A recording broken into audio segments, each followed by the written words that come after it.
सतवीर सिंह अपने यूट्यूब के Bharat link global channel पर आपका स्वागत करता हूं। दोस्तों, कांग्रेस के अंदर दो नेता हुआ करते और केंद्रीय स्तर के हुआ करते, दोनों धुरंधर नेता हुआ करते। उनकी खासियत ये हुआ करती दोस्तों कि वो जब भी बोला करते, मुंह से जो भी शब्द निकाला करते, उससे कांग्रेस का नुकसान हुआ करता। और इतना ज़्यादा नुकसान हुआ करता कि कांग्रेस से छटपटा के रह जाया करती। कांग्रेस उनको समझाती-समझाती हार गई। लास्ट में उनको जब कड़ी चेतावनी दी कि अगर तुमने अब कोई भी शब्द बोला तो तुम्हें पार्टी से बाहर कर दिया जाएगा, तब जाके वे चुप हुए। और एक तो उसके बाद भी चुप नहीं हुए, तो मजबूरी में कांग्रेस ने उनको पार्टी से निकाला, लेकिन उनका कद इतना ज़्यादा था कि उनको कुछ समय के बाद क वापस लेना पड़ा कांग्रेस को। और वो जो 2 नेता हुआ करते दोस्तों, वो हुआ करते, एक तो हुआ करते दिग्विजय सिंह जी, जिनको दिग्गी राजा बोला करते हैं, और एक हुआ करते साउथ के नेता मणिशंकर अय्यर जी। ये दोनों दोस्तों जब भी मुँह खोलते थे कुछ न कुछ कहने के लिए, उससे बवाल मच जाया करता, पूरा मीडिया उस चीज़ की चर्चा किया करता और उससे कांग्रेस को हुआ करता नुकसान। और आज अगर कांग्रेस जिस हालत में है, अगर उसके कारणों की तुलना की जाए, कारणों की चर्चा की जाए, तो उनमें और जो कारण होंगे कांग्रेस के पतन के, उसमें वो 2 नेता भी एक कारण होंगे, ये फैक्ट है। और आजकल दोस्तों ऐसे ही कुछ धुरंधर नेता हैं, वो बीजेपी के अंदर भी हैं, खासकर हरियाणा बीजेपी के अंदर। और वो उनका हालत ये है कि वे भी उन्हीं की तरह दिग्विजय सिंह और मणिशंकर अय्यर जी की तरह वे भी जब भी बोलते हैं, उसी टाइम बीजेपी का नुकसान होता है। और बीजेपी की दिक्कत ये है कि बीजेपी बोल नहीं पा रही कुछ भी, लेकिन उनके मुँह खोलते ही वो चर्चा का विषय बन जाते हैं।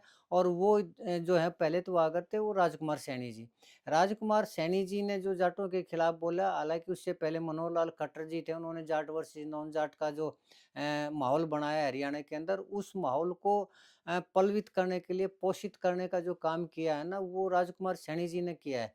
और राजकुमार सैनी जी ने जाटों के अंदर इतनी खटास पैदा कर दी कि लास्ट में 2 बच्चों ने उनका मुँह काला भी कर दिया था। खैर ये तो अनुचित बात है, ऐसा नहीं होना चाहिए था। लेकिन उससे जो जाट वर्सेस नॉन जाट में जाटों के खिलाफ जो माहौल बनाया था, उसमें राजकुमार सैनी जी भी थे पहले। और अब वही कार्य करने लग रहे हैं 2 और नेता का बीजेपी के। और बीजेपी को समझ में नहीं आ रहा है कि इनको कैसे रोकें और कैसे नुकसान होने से बचाया जाए। ये 2 नेता हैं दोस्तों, एक तो है रामचंद्र जांगड़ा जी, जो कि राज्यसभा के सांसद हैं, और दूसरे हैं दादा गौतम जी, जो कि सफीदों के विधायक हैं। ये दोनों पता नहीं कैसे क्या सोच है इनकी, कैसी ये है कि ये इनको ये पता है कि बीजेपी का जो एजेंडा वो जाट वर्सेस नॉन जाट का, तो ये अपनी टिकट पक्की करने के लिए या मुख्यमंत्री को खुश करने के लिए, या पता नहीं क्या चक्कर है कि ये जब भी बोलते हैं जाटों के खिलाफ जहर उगलते हैं। रामचंद्र जांगड़ा जी के लिए तो मैंने पीछे बताया था कि उन्होंने जाटों के खिलाफ क्या कुछ बोला है कि जाटों के राज में दूसरी जातियाँ पिछले राज में जब जाट समुदाय का राज हुआ करता, यानी भूपेंद्र हुड्डा जी का हुआ करता, या फिर तो ओम प्रकाश चौटाला जी का हुआ करता, तो जाटों ने काफ़ी प्रताड़ित किया दूसरी जातियों को। तो ये इस तरह के स्टेटमेंट दिए और मुख्यमंत्री नायब सिंह सैनी जी के सामने ही दिए। अब दूसरे नेता हैं दोस्तों हमारे दादा गौतम जी।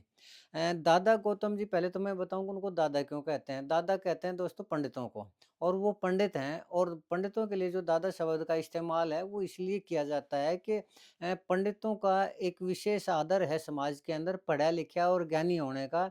और दादा भी एक आदरणीय शब्द होता है, यानी पिता से भी ज़्यादा आदरणीय होता है, तो इसीलिए ब्राह्मण समुदाय को भी समाज एक आदर की दृष्टि से देखता है और उनको दादा की पदवी दे रखी है।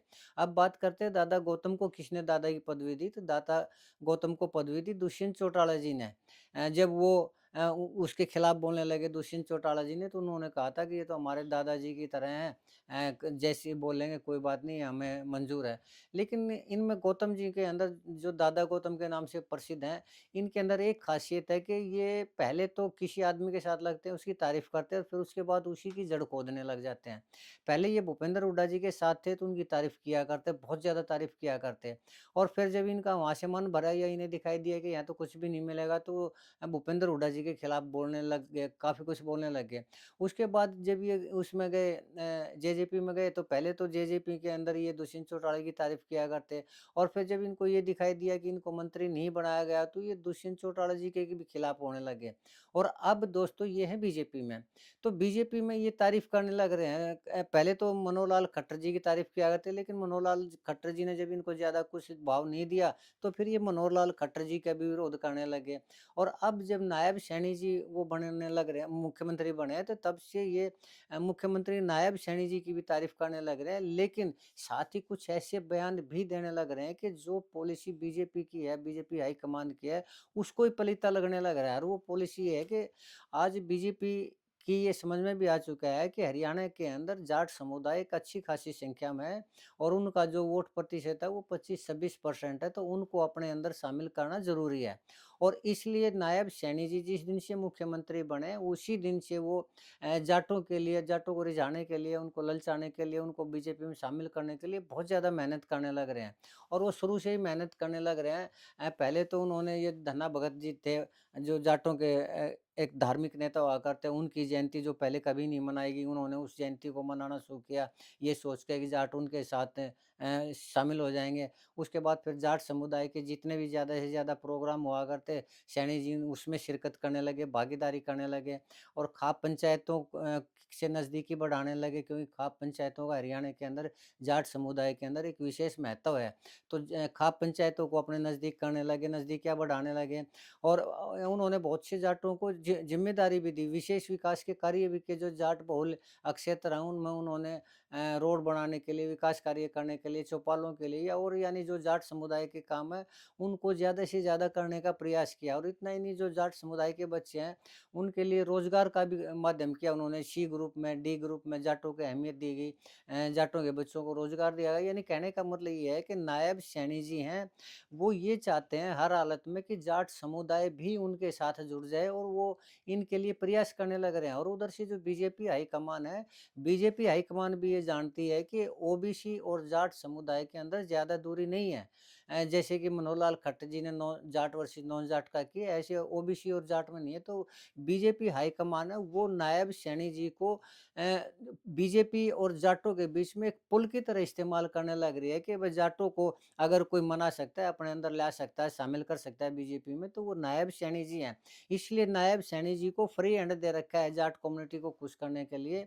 और जाट कम्युनिटी के खुश करने के लिए नायब सैनी जी अपनी तरफ से पूरा-पूरा प्रयास करने लग रहे हैं और उनके प्रयासों को कुछ मान्यता भी मिलने लग रही है। जाट कम्युनिटी है, वो नायब सैनी जी इससे खुश है, नाराज़ नहीं है उनसे, जैसे मनोहर लाल खट्टर जी से नाराज़ है, ऐसे उनसे नाराज़ नहीं है। लेकिन इतने प्रयास उनके होने के बावजूद जो दादा गौतम जी हैं, वो ऐसे बयान लगातार देने लग रहे हैं कि उससे जो नायब सैनी जी के प्रयास हैं, उनके ऊपर पानी फिरने लग रहा है। कभी तो वो जाटों के खिलाफ कुछ बोल देते हैं, कभी जाटों ने ये किया, जाटों ने किया। अब उनका लेटेस्ट जो बयान आया है, वो ये आया है कि जब से एक गरीब परिवार का, सैनी परिवार का लड़का नायब सैनी मुख्यमंत्री बन रहा है, तो जाट समुदाय है, वो कुत्ते की तरह जलने लग रहा है। यानी उन्होंने जाटों की जो तुलना एक कुत्ते से की है और वो ये कह रहे हैं कि अब जाटों का राज नहीं आएगा और जाट कम्युनिटी है, अब वो बात नहीं रहेगी। तो इससे जाट कम्युनिटी में अच्छी खासी नाराज़गी है और ये चर्चा का विषय भी बना हुआ है। और आजकल उनका ये जो बयान है, ये वायरल भी होने लग रहा है कि जो उन्होंने जाटों की तुलना कुत्ते से की, तो जाटों में नाराज़गी भी बढ़ने लग रही है। लेकिन इसमें दिक्कत ये है दोस्तों कि ये तो जो दादा गौतम है वो तो बोलने लग रहे हैं और उनके बोल को जो बीजेपी के और नेता हैं वो भी समझने लग रहे हैं कि इससे नुकसान होने लग रहा है। और एक ही अरविंद शर्मा जी हैं, बीजेपी के नेता हैं, उन्होंने तो विधानसभा में कहा भी था कि दादा गौतम तो वो आदमी है जो शर्त लगा के 10 किलो गोबर पी सकते हैं। यानी उनका कहने का तात्पर्य ये है कि दादा गौतम है वो अपने फ़ायदे के लिए कुछ भी कर सकते हैं, कितना भी खराब बोल सकते हैं, कितना भी पार्टी की नीतियों को पलीता लगा सकते हैं, वो कुछ भी कर सकते हैं। उनका कहने का तात्पर्य ये था। और इसमें उनके बयानों को देखते हुए इसमें झूठ भी नज़र नहीं आता। इसमें कोई ये नज़र नहीं आता कि अरविंद शर्मा जी ने कुछ गलत कहा हो। क्यों? क्योंकि उनके बयान ही रोज़ाना कुछ न कुछ ऐसे आते हैं जो बीजेपी के लिए नुकसानदायक हैं। तो मैंने जैसे कहा था, जब भी दिग्विजय सिंह और मणिशंकर अय्यर जी जब भी बोला करते, तब भी मैं पत्रकारिता किया करता, तो मैं कहा करता कि जब तक इन दोनों को पार्टी से नहीं निकाला जाएगा, तब तक ये कांग्रेस का नुकसान करते ही रहेंगे। इसी तरह दादा गौतम जी के बारे में और रामचंद्र जांगड़ा जी के बारे में मैं ये कहना चाहूँगा कि या तो बीजेपी इन लोगों को चुप कराए कि ये जाट कम्युनिटी के खिलाफ कुछ ना बोले। अगर बीजेपी ऐसा नहीं करती तो वो दिन दूर नहीं जब न सिर्फ नायब सैनी जी के जो प्रयास होंगे वो खत्म हो जाएँगे, जो पैसा खर्च होगा वो खत्म हो जाएगा, जो उन्होंने टाइम लगाया जाट कम्युनिटी को खुश करने के लिए, वो खत्म हो जाएगा और जाट जो बीजेपी के अंदर जा चुके हैं, वो भी छिटक के दूर हो जाएँगे, वो भी नाराज़ हो जाएँगे और बाकी जो जाट है वो तो आएँगे ही नहीं। इसलिए अगर नायब सैनी जी को ये प्रयास करना है या पार्टी हाईकमान को, बीजेपी हाईकमान को, जाटों को बीजेपी में शामिल करने का कोई प्रयास करना है, तो उसके लिए या तो इन दोनों ही नेताओं को चुप कराना होगा या फिर पार्टी से निकालना होगा, और अगर ये काम संभव नहीं है तो फिर बीजेपी उम्मीद ना करे कि जाट कम्युनिटी जो है वो बीजेपी के साथ जुड़ जाएगी। तो आज के लिए मैं इतना ही कहना चाहूँगा दोस्तों। मुझे उम्मीद है कि आपको मेरा ये विश्लेषण पसंद आया होगा। अगर आपको लगता है कि मैं ठीक कर रहा हूँ, तो मैं आपसे प्रार्थना करना चाहूँगा कि आप मेरे इस वीडियो को लाइक करें, शेयर करें और कमेंट करें दोस्तों, और मेरे वीडियो को हाइप ज़रूर करें। और चलते-चलते एक निवेदन करना चाहूँगा कि मेरे इस चैनल को सब्सक्राइब ज़रूर करें, ताकि मेरा इसी तरह हौसला बढ़ता रहे और मैं अपना जो विश्लेषण है वो यहाँ लंदन में बैठ के भी इसी तरह जारी रखूँ। आपने मेरा ये वीडियो देखा दोस्तों, उसके लिए मैं आपका बहुत-बहुत धन्यवाद करता हूँ। नमस्कार, जय हिंद, जय भारत।